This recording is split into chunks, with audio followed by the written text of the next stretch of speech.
Hello students, welcome to unique classes of right वे।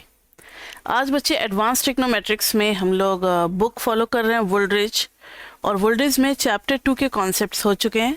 अब example की बारी आ रही है। वैसे तो इस टाइप का हम लोग बहुत कुछ कर चुके हैं, किसमें डीएन गुजराती में भी कर चुके हैं, लेकिन अब वुलड्रिज बुक पढ़ना है तो फिर इनके एग्जाम्पल से फेमिलियर होना पड़ेगा। इनके एग्जाम्पल्स को देखना क्यों जरूरी है, क्योंकि यही एग्जाम्पल्स आगे हर चैप्टर में कैरी ऑन होते चले जाते हैं, उस पर कुछ टर्म्स ऐड ऑन होते चले जाते हैं। तो अगर आपका बेस क्लियर नहीं होगा हर एग्जाम्पल का, लैंग्वेज का और वेरिएबल्स का, तो फिर आगे समझने में प्रॉब्लम आ सकती है। इसलिए हम लोग हर एग्जाम्पल को देखते हुए चलेंगे कि किस एग्जाम्पल में कौन कौन से वेरिएबल ले रहे हैं और क्या क्या इनका स्टडी करने का मॉडल है। सो कम टू एग्जाम्पल 2.1। बुक है आपके पास तो आप उसमें देख सकते हो एग्जाम्पल 2.1, जो कि है सोयाबीन एल्ड एंड फर्टिलाइजर। इनका जो न्यूमेरिकल है प्रैक्टिकल, वो आपको इकोनोमेट्रिक्स थ्रू आर वाले सॉफ्टवेयर में आपको मिल जाएगा, वो भी आपको प्रोवाइड करा दी जाएगी। आप वहाँ पे देख सकते हो कि कैसे हमने सारी चीज़ों को एक्सट्रैक्ट किया है थ्रू दी सॉफ्टवेयर। ठीक है, तो suppose that soybean yield is determined by the model. Soybean yield में यील्ड को रख रहे हैं क्या, dependent variable, and beta not plus beta 1 fertiliser, यानी कितना अमाउंट फर्टिलाइजर हम यूज कर रहे हैं उस पर डिपेंड कर रहा है यील्ड हमारा। तो फर्टिलाइजर पे कैसे डिपेंड कर रहा है, तो वो बताएगा बीटा 1। बीटा 1 बताएगा कि if we are using 1 additional unit of fertiliser then yield, यानी कि प्रोडक्शन ऑफ जो भी क्रॉप्स है that is increasing by beta 1 units.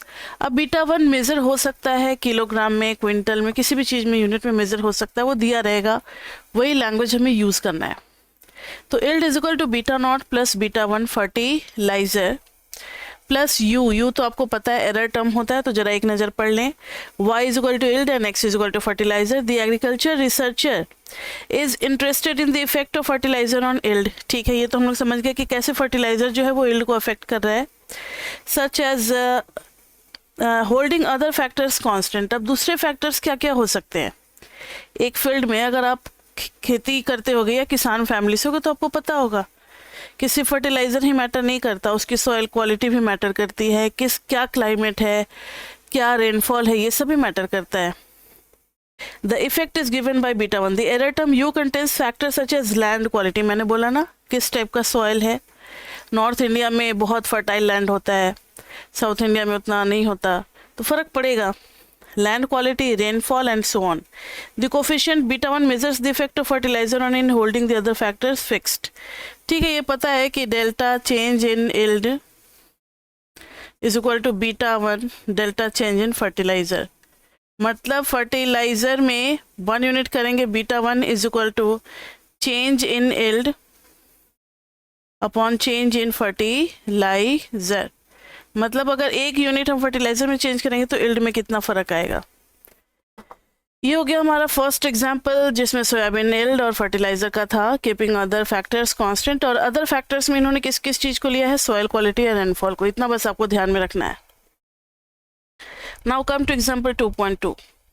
A simple wage equation, a model relating a person wage to observed education and other unobserved factors is. मतलब इन्होंने wage को education पे regress कराया है। Wage is equal to beta not plus beta 1 education plus u. Wage जो है वो दिया रहेगा मेजर्ड इन रुपीज़ या डॉलर। यहाँ पर दिया हुआ है measured in dollars per hour, तो ये डॉलर्स पर आवर है। ये मंथली वेज या एनुअल वेज नहीं है, ये 1 घंटे का वेज है। तो डॉलर पर आवर वेज है। और एजुकेशन को किस में मेजर किया गया है, ईयर्स ऑफ एजुकेशन, की कितना साल बच्चा पढ़ा है, years of education. Beta 1 measures the change in hourly wage given. ठीक है, अगर कोई 1 साल ज़्यादा पढ़ा लिखा है तो बीटा 1 ये बताएगा, ये सब आपको पता है। बीटा 1 बताएगा कि अगर कोई 1 साल ज़्यादा पढ़ा लिखा है तो उसका वेज कितने से चेंज होगा। वेज ऑफ कोर्स बढ़ेगा, क्योंकि जो ज़्यादा पढ़ा हुआ उसके पास ज़्यादा नॉलेज होगी तो उसका वेज बढ़ेगा। So beta 1 will be positive. Economic sense तो यही कहता है।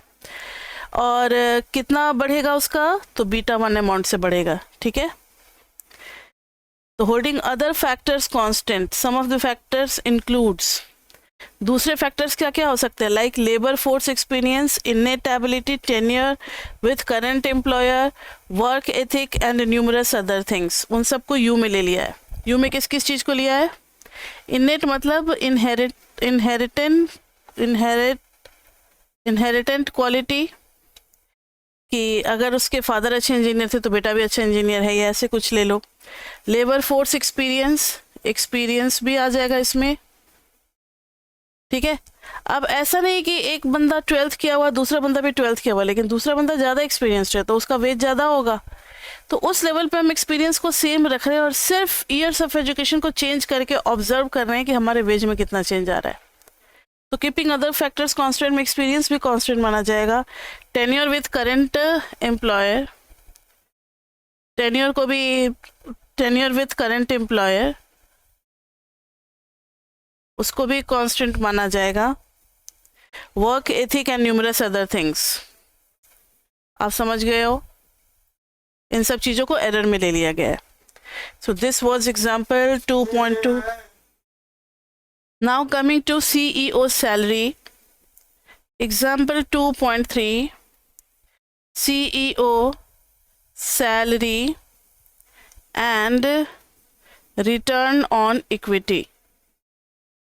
CEO salary and return on equity, तो ये सब आप अपना पढ़ना, इसमें लैंग्वेज दिया हुआ है। For the population of chief executive officers let y be annual salary.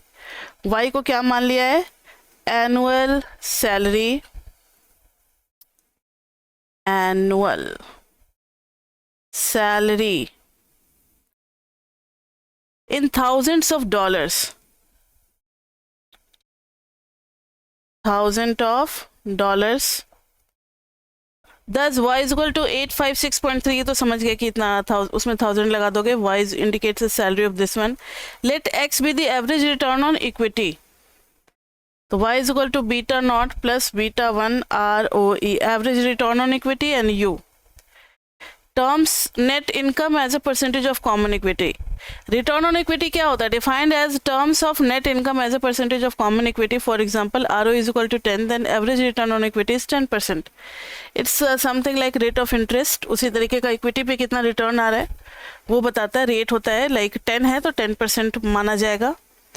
To study the relationship, तो सैलरी किस पे डिपेंड कर रहा है? Salary is depending upon ROE। तो बीटा 1 बताएगा कि अगर रिटर्न, एक मिनट, तो बीटा 1 बताएगा कि अगर रिटर्न ऑन इक्विटी 1% से बढ़ रहा है तो सैलरी में कितना चेंज आएगा, तो सैलरी कितने से बढ़ जाएगा वो बताएगा ये। और बीटा 1 पॉजिटिव होगा, क्यों होगा? The slope beta 1 measures the change in annual salary, और बीटा 1 पॉजिटिव होना चाहिए क्योंकि higher ROE is good for the company. We think beta 1 is greater than 0, तो हायर ROE क्या होना चाहिए? Good company. कंपनी को अच्छा बनाने के लिए रेट ऑफ इक्विटी क्या होना चाहिए? ज़्यादा होना चाहिए। द डेटा, ये सब तो है न्यूमेरिकल के लिए है कि CEO सैलरी डॉट रॉ, ये सब आप देखोगे तो वहाँ हम लोगों ने पूरा वुलरिज के लाइब्रेरी से सब कुछ उठा करके किया हुआ है न्यूमेरिकल। इसके लिए आप देखोगे इकोनोमेट्रिक्स थ्रू R, उसमें जाओगे तो उसमें आपको सारे न्यूमेरिकल मिल जाएंगे। तो कंटेन्स इन्फॉर्मेशन ऑन 209 CEOs, यानी n इज इक्वल टू कितना है? 209 ऑब्जर्वेशन है for the year 1990। These data were obtain from business week, ये सब तो source of data this using the data in CEO salary, सब कुछ करके और न्यूमेरिकली निकाला गया। तो सैलरी आया 963.191 प्लस 18.501 ROE। सैलरी पे हैट लगा दिया, that means it is SRF, n is equal to 209, where the intercept and slope estimates have been rounded to 3 decimal places। ये सारा कुछ ठीक है, आप अपना इसको पढ़ सकते हो, आप खुद भी इसको निकाल सकते हो, ठीक है। तो ये हो गया, CEO का सैलरी किस चीज़ पे डिपेंड कर रहा है? ROE पे डिपेंड कर रहा है। Next is 2.4 wage and education. Wage and education, तो जो अभी हमने वेज एंड एजुकेशन वाला पढ़ा था ना, उसी में थोड़ा सा और wage is measured in dollars per hour, थोड़ा सा और उसको मॉडिफाई कर दिया है। X is education denote years of schooling, for example education is equal to 12 complete high school education, यानी वेज को इज इक्वल टू अपना किया beta not plus beta 1 education plus u. तो एजुकेशन जो है वो सीधा, जैसे अगर हम 12 डाल रहे हैं तो इसका मतलब है हाई स्कूल पढ़ लिया। वो हमारे यहाँ हाई स्कूल किसको कहते हैं बच्चे, जो बच्चा 12th पास कर जाता है, तो वहाँ भी कुछ ऐसा ही है। तो 12th बच्चा पास कर गया है, उसने 12 साल पढ़ाई की है। अब आप कहोगे कि मैम प्ले स्कूल, नर्सरी और प्रिपरेटरी इन सब का काउंट नहीं हुआ, तो उन सबको नहीं काउंट कर रहे हैं। 1 का मतलब फर्स्ट क्लास, 2 का मतलब सेकेंड क्लास पास किया है, 3rd class, 4th class, 5th class, इस तरीके से। तो 12 का मतलब होगा 12th क्लास। तो X education denote years of schooling दे रखा है। Sample correspond to a complete high school education since the average wage in the sample is, average wage दे रखा है। The consumer price indicates that this amount is equivalent to this in $2003। ठीक है, average wage दे रखा है, veg और ये बार दे रखा है $5.90 और कंज्यूमर प्राइस इंडेक्स बता रहा है कि इक्विवेलेंट टू इन $2003। ठीक है, 2003 में ये इतना हो जाएगा। ये अभी है 1976 में और ये एस्टिमेट होकर के पहुंच जाएगा $19.06 किस साल में, $2003। Using the data in wage this n is equal to 526, इन्होंने निकाल लिया है सब कुछ यूजिंग द डेटा। आपको ये मिलेगा कहाँ, तो इकोनोमेट्रिक्स थ्रू आर में मिलेगा, आप वहाँ पर जाकर के देख सकते हो। हम लोगों ने भी निकाला हुआ है, सारा कुछ आया हुआ है हमारा कैलकुलेशन। हमें बैठ करके सबको ऐड वैड नहीं करना होता, वो सारा कुछ सॉफ्टवेयर कर देता है। तो आर ज़्यादा अच्छा सॉफ्टवेयर माना जाता है क्योंकि ये फ्री है, सबके लिए ईजिली एक्सेसिबल है और इजी टू हैंडल भी है, इसलिए आर के थ्रू हम लोग भी आपको कहेंगे, रिकमेंड करेंगे कि आप आर के थ्रू ही करो। तो आर वाले में आपको ये सब मिल जाएगा कि कहाँ से आया हुआ है। तो ये क्या बता रहा है, ये बता रहा है 0.54 का मतलब है कि कोई अगर 1 साल ज़्यादा पढ़ा लिखा है तो उसका जो वेज है वो $0.54,000 से बढ़ जाएगा 1 घंटे का। और -0.90 does not make any sense, इसका मतलब अगर कोई अनपढ़ है, एजुकेशन अगर 0 है तो भी उसको वेज मिल रहा है नेगेटिव में, does not make any economic sense. ठीक है,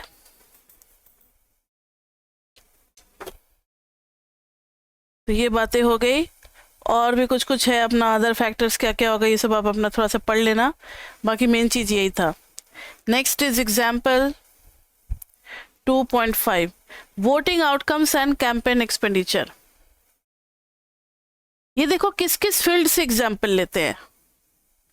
वोटिंग आउटकम्स एक एग्रीकल्चर से ले लिया, एक वेज एंड सैलरी से ले लिया, अभी तो उसी को लेकर के चल रहा है, वोटिंग से भी ले रहा है, कैंपेन एक्सपेंडिचर। ठीक है, दी फाइल vote1.r ये वोल्ड्रिज के लाइब्रेरी से आपको मिल जाएगा, आप उस डेटा को खोल करके देख सकते हो। और हमने शो भी किया हुआ है किसमें, इकोनोमेट्रिक्स थ्रू आर। अब बार बार नहीं बोलेंगे, न्यूमेरिकल आपको हर एग्जांपल का देखना है। Contains data on election outcomes and campaign expenditure for 173 यानी कि n is equal to 173 two party races for the US house of representatives in 1988। There are 2 candidates in each race A and B। A और B में 2 candidates हैं, 1 2 1 2। Let vote A be the percentage of the vote received by candidate A and share A be the percentage of total campaign expenditure accounted for the candidate A। ठीक है, यानी इन्होंने कहा है vote A जो है वो टोटल वोट बताएगा कि A कैंडिडेट को कितना पड़ा है, और फिर एक दूसरा वेरिएबल क्या यूज़ किया है, शेयर A, ये एक्सपेंडिचर बताएगा। ये क्या बताएगा, एक्सपेंडिचर, और ये वोटिंग परसेंटेज बताएगा। वैसे ही वोट B किसका बताएगा, B का बताएगा, और शेयर B मतलब एक्सपेंडिचर में जितना भी खर्चा हुआ, इलेक्शन कैंपेन में खर्चा नहीं होता, अभी देखना इलेक्शन होगा दिल्ली में तो कितना खर्च करेंगे। ठीक है, जब हमारा खर्च होता है तो नहीं देखते हो, दिल्ली और ये सब, दिल्ली में अरविंद केजरीवाल, तो इसमें क्या कहा जाता है, पूरे नेशन वाइज में क्या बीजेपी तो कांग्रेस इन सब का एड वेड आता रहता है, फ़ोन पे भी टीवी पे भी, वो बैनर बड़े बड़े लगते हैं हर जगह, तो उसमें तो खर्चा लगता है ना। फिर वो लोग हर जगह रैलियाँ निकालते हैं, रैली में कितना खर्चा आता है, जगह बुक करो, सेफ्टी बुक करो, सब कुछ। तो वो शेयर है एक्सपेंडिचर की, कितना ए खर्च करता है और कितना बी खर्च करता है टोटल एक्सपेंडिचर का।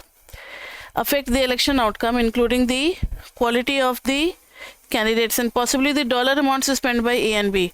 Nevertheless, we can estimate a simple regression model to find out whether spending more relative to one challenger implies। अब हम लोग ये देखना चाह रहे हैं कि जिसका एक्सपेंडिचर ज़्यादा है क्या उसको ज़्यादा वोट मिले हैं।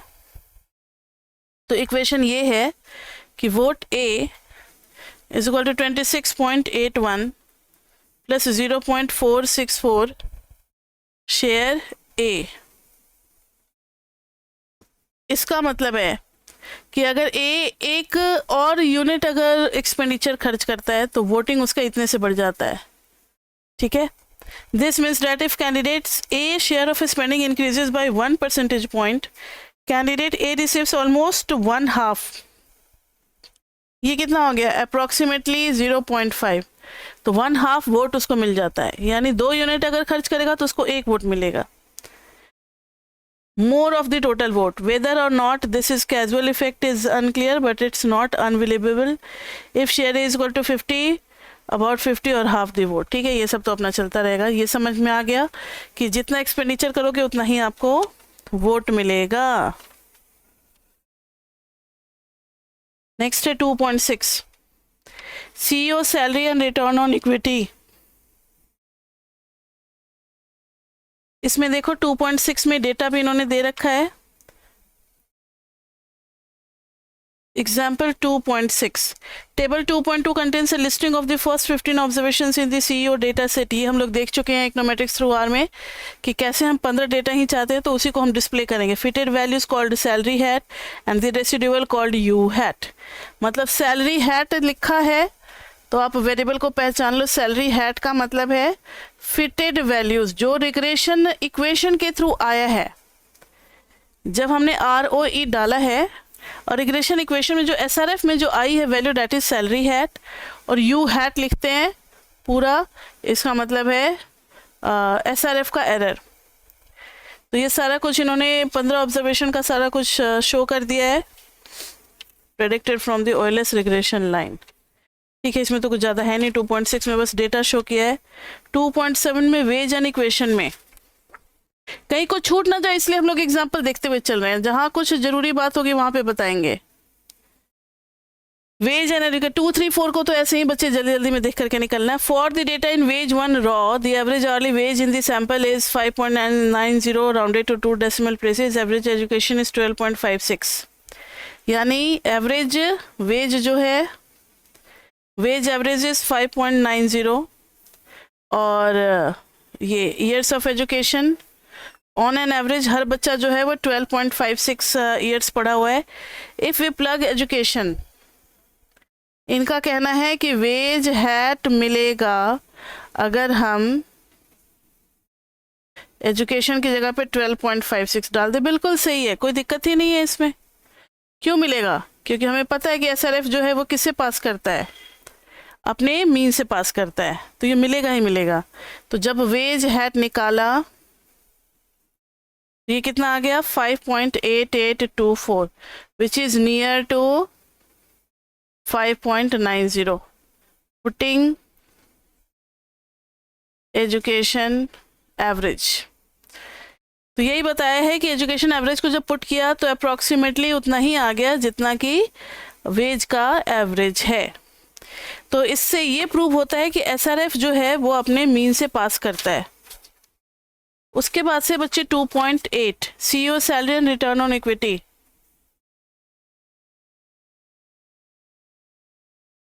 तो इसमें है सैलरी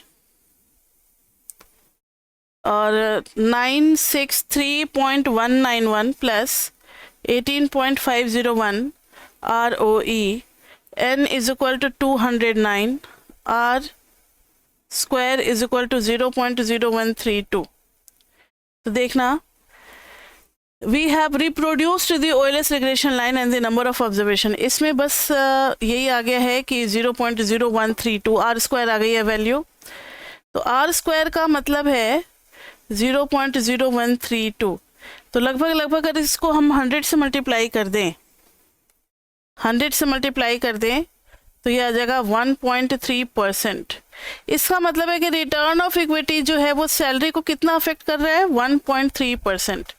और बाकी के दूसरे फैक्टर्स हैं, ठीक है। सैलरी किस वजह से चेंज हो रहा है, तो ROE is responsible for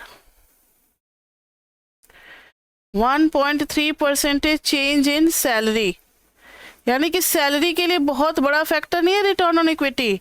rest of 98.7% unexplained रह गया। वो किसकी वजह से हो रहा है वो पता ही नहीं चल पाया हमें इस मॉडल में। समझ में आई बात? आर स्क्वायर को एक्सप्लेन कर रहे हैं, मतलब 98.7% किसकी वजह से चेंज हो रहा है सैलरी, किसकी वजह से अफेक्ट हो रहा है वो तो पता ही नहीं। हम लोग ROE को लेकर के बैठे हुए, लेकिन वो तो सिर्फ 1.3% अफेक्ट कर रहा है।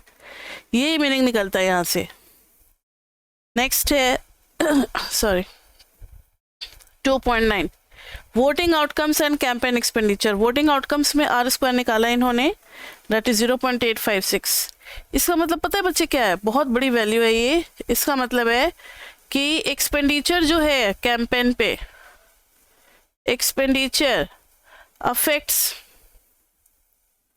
85.6% किसमें, वोटिंग रिजल्ट्स में, वोटिंग आउटकम्स में। वोटिंग आउटकम्स जो है वो कितने से चेंज हो जाता है, 85.6%।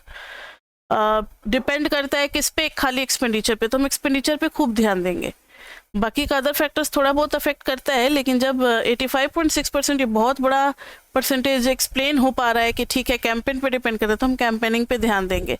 होता भी यही है। तो आर स्क्वायर का मतलब यही है।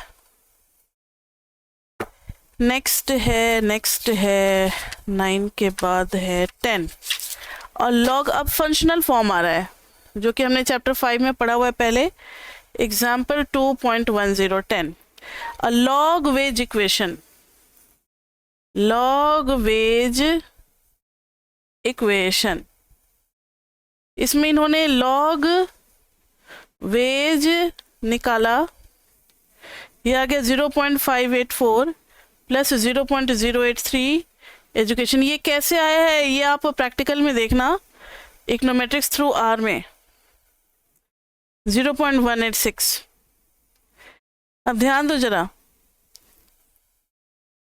इसका मतलब है कि अगर हम एजुकेशन का 1 साल बढ़ा दें तो लॉग वेज मतलब proportional rate, proportional change in wage 0.083, यानी 8.3% जो है, इसका मतलब है 8.3% वेज चेंजेस या raises for 1 year of education.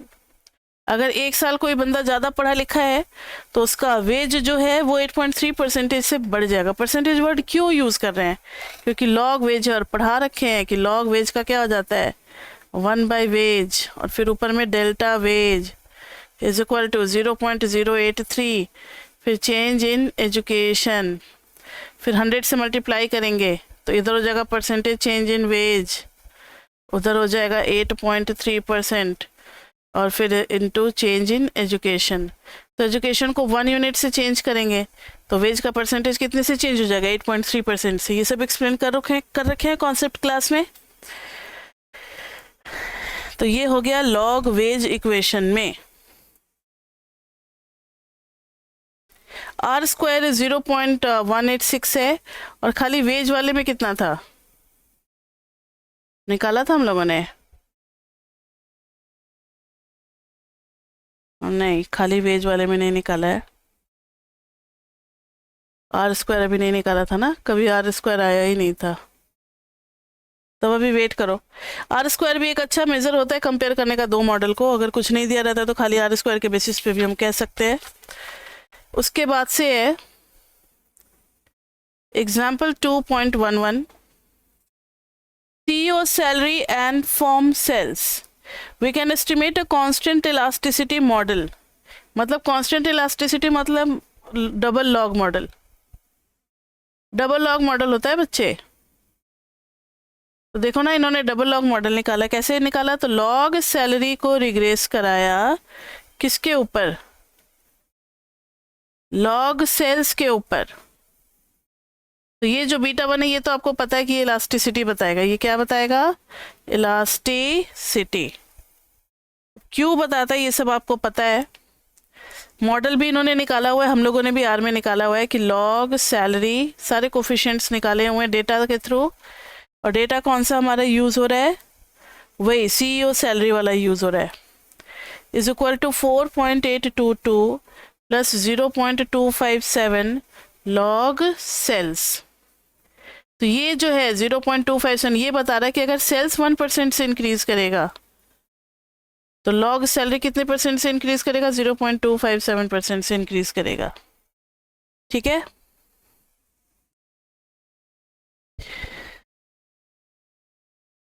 ये था हमारा 2.11, अब है 2.12 student math performance and the school lunch program. Example 2.12 math performance and the school lunch program. Let math 10 denote the percentage of 10th grade, मतलब एक variable जो है वो मैथ 10 है, बीटा नॉट प्लस बीटा 1 और लंच प्रोग्राम प्लस यू। तो let math 10 denote the percentage of 10th graders at a high school receiving a passing score on a standardized mathematics exam. Suppose we wish to estimate the effect of the federally funded school lunch program on student performance. कि ये तो हमारे यहाँ भी mid day meal चलने लगा है ना इंडिया में, तो वहाँ पर तो लंच दिया जाता है, तो उससे क्या फ़र्क पड़ता है उनके मैथ परफॉर्मेंस पे। If anything we expect the lunch program to have a positive ceteris paribus. Ceteris paribus मतलब कीपिंग अदर फैक्टर्स कांस्टेंट, ये आपको बता चुके हैं। Effect on performance, all other factors being equal, if a student who is too poor to eat regular meals becomes eligible for the school lunch program. जो बहुत गरीब बच्चे होते हैं, अब हमारे यहाँ जो मिड डे मील है उसका फ़ायदा कैसे बच्चों को मिलता है? जो बहुत गरीब होते हैं, वो उन बच्चों के माता पिता का तर्क ये होता है कि हम बच्चों को स्कूल कैसे भेजेंगे तो खाएगा कहाँ से और फिर मर जाएगा, तो स्कूल जाने का फ़ायदा क्या, भूखे ही मर जाएंगे बच्चे। तब सरकार ने किया कि नहीं ठीक है, आपके बच्चे भूखे नहीं मरेंगे, बच्चों को खाना मिलेगा, बच्चों को पोषण मिलेगा, आप बस स्कूल भेजो और बच्चों की जिम्मेदारी मत उठाओ, वो हम लोग उठा लेंगे। इतनी गरीबी है कि सिर्फ एक टाइम का खाना मिल जाएगा तो भी बच्चे जिंदा रह जाएंगे, इतनी पॉवर्टी है। फिर अगले दिन फिर खिचड़ी मिलेगा, फिर खाना मिलेगा, बच्चे भरपेट खाते हैं, गरीब गरीब बच्चे होते हैं। हमारे आपकी तरह नहीं होते, दिन में 4 बार खा रहे हैं, फिर कभी मन कर गया तो कॉफ़ी पिज़्ज़ा बर्गर सब चल रहा है, वैसे नहीं। तो सरकार ये चला रही है मिड डे मील, तो ऐसे ही वहाँ भी जो बहुत पुअर है वो फिर एलिजिबल है, उनको मिलेगा लंच प्रोग्राम का benefit. If a student who is too poor to eat regular meals becomes eligible for the school lunch program, his or her performance should improve. अब स्कूल में लाने के पीछे मकसद क्या है? क्या उनको खाना खिलाना मकसद है? तब तो उनको घर पे बिठा करके भी खाना दे सकते थे। स्कूल लाने के पीछे मकसद क्या है? कि उनका परफॉर्मेंस बढ़े, वो पढ़े लिखे, कुछ उनका मार्क्स अच्छा है, कुछ बने।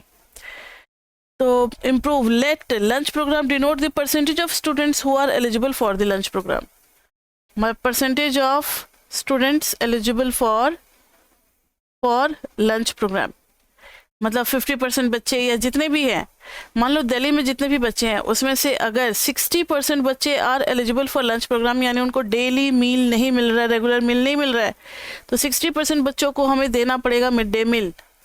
और मैथ 10 क्या डिनोट कर रहा है? Percentage of 10th graders.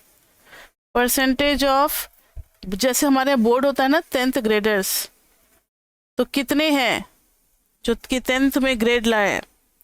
Receiving a passing score on a standardized, pass कर रहे हैं, जो कि पास कर रहे हैं एग्जाम। कई बच्चे फेल भी कर जाते हैं, सिर्फ वो मिड डे मील के लिए आते, पढ़ते लिखते नहीं है, तो फेल तो करेंगे ही ना 10th में। 10th में तो बोर्ड होगा, स्कूल के टीचर तो पास करेंगे नहीं, पेपर तो जाएगा कहीं और। Then a simple regression model is math 10 is equal to this और पूरा MEAP93.raw on 408 Michigan high schools n is equal to 408 इन्होंने पूरा निकाला। तो मैथ 10 ये आप भी निकाल सकते हो 0.3। ये बस डेटा को एक्सेस करके और उस पर रिग्रेशन रन करा दिया है। आर स्क्वायर निकाल दिया है 0.171। इसका मतलब है कि 17.1% जो है वो lunch program is responsible for math 10 score. बस 17.1% ही अफेक्ट कर रहा है, तो बाकी का 83% कुछ और चीज़ों पे डिपेंड कर रहा है। वो हो सकता है, क्या क्या हो सकता है जो कि अनएक्सप्लेन रह गया, कि बच्चे के पेरेंट्स अगर तेज होंगे तो बच्चों का भी दिमाग तेज होगा, उनका फैमिली कंडीशन क्या है, कहाँ रहते हैं, ठीक है, इन सब पे भी डिपेंड करता है, इंटेंशन वगैरह वगैरह, क्लास का माहौल, टीचर कैसे मिले हैं, बुक्स मिली है या नहीं, ये सारा कुछ, अटेंडेंस अच्छा है या नहीं, इन सब चीज़ों पे डिपेंड करेगा। तो सिर्फ लंच प्रोग्राम पे तो 17.1% है और बाकी अनएक्सप्लेन्ड हो गया, ठीक है।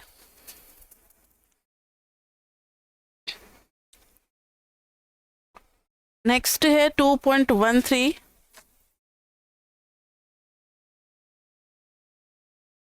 हेट्रोसिटी इन अ वेज इक्वेशन। हेट्रोसिटी है या नहीं वेरिएबिलिटी इन वेज इक्वेशन, इसके बारे में तो कुछ ज़्यादा इन्होंने दिया नहीं है।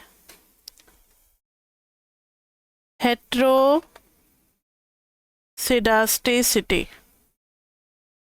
तो whether the model is having heteroscedasticity और नॉट, ये हम लोग आगे पढ़ेंगे चैप्टर में। तो यहाँ पर इन्होंने ज़्यादा नहीं बताया है, बस थोड़ा बहुत हेट्रोसिटी का कॉन्सेप्ट बता दिया जो कि हमें पता ही है, और कुछ ज़्यादा इन्होंने किया नहीं, एग्जाम्पल के लिए लायक छोड़ा नहीं है, उसी को समझाया है। Variability in wage about its mean is assumed to be constant across all education level. Average wage is allowed to increase. ये सब थोड़ा सा थियोरी है, बस पढ़ लेना, कुछ ज़्यादा है नहीं। ये फिर हेट्रोसिटी चैप्टर में हम लोग पढ़ेंगे। तो इसमें इतना ही था। तो आपको करना क्या है, अब चैप्टर 2 तो हो गया है, कॉन्सेप्ट्स आपको कवर कर लेना है, फिर ये एग्जाम्पल्स और प्लस आर, या फिर आप एग्जाम्पल को एक राउंड में फिर आर खोलोगे, तो आर खोलोगे तो फिर से एग्जाम्पल को दोबारा देखोगे तो जल्दी हो जाएगा, जैसा आपको अच्छा लगे। नहीं तो बच्चे कहते हैं कि नहीं मैम अलग अलग नहीं करेंगे, एग्जाम्पल्स और आर दोनों खोल करके साथ में करेंगे, तो वो भी सही है, लेकिन मेरे ख्याल से एग्जाम्पल एक राउंड पढ़ लो वीडियो, फिर आर खोलो तो ज़्यादा समझ में आएगा, बुक भी सामने में रखना। तो ये 3 फेज़ में आपको चैप्टर को कंप्लीट करना है, पहले कॉन्सेप्ट, फिर एग्जाम्पल, और फिर आर में जो प्रैक्टिकल मैंने एग्जाम्पल्स कराए हैं उनको देखना है, तब जाकर के आपका चैप्टर 2 कंप्लीट हो जाएगा। फिर चैप्टर 3 में यहाँ पर है मल्टीपल रिग्रेशन है। चैप्टर 3 में क्या है, मल्टीपल रिग्रेशन एनालिसिस है, जो कि वहाँ हम लोगों ने चैप्टर 4 में पढ़ा हुआ है मल्टीपल। तो सब कुछ वैसा ही चलेगा, 3 और 4 तक तो कोई टेंशन ही नहीं है, आराम से बढ़ना है। तो मिलते हैं फिर बच्चे नए क्लास में नए टॉपिक के साथ। Till then bye bye bye bye.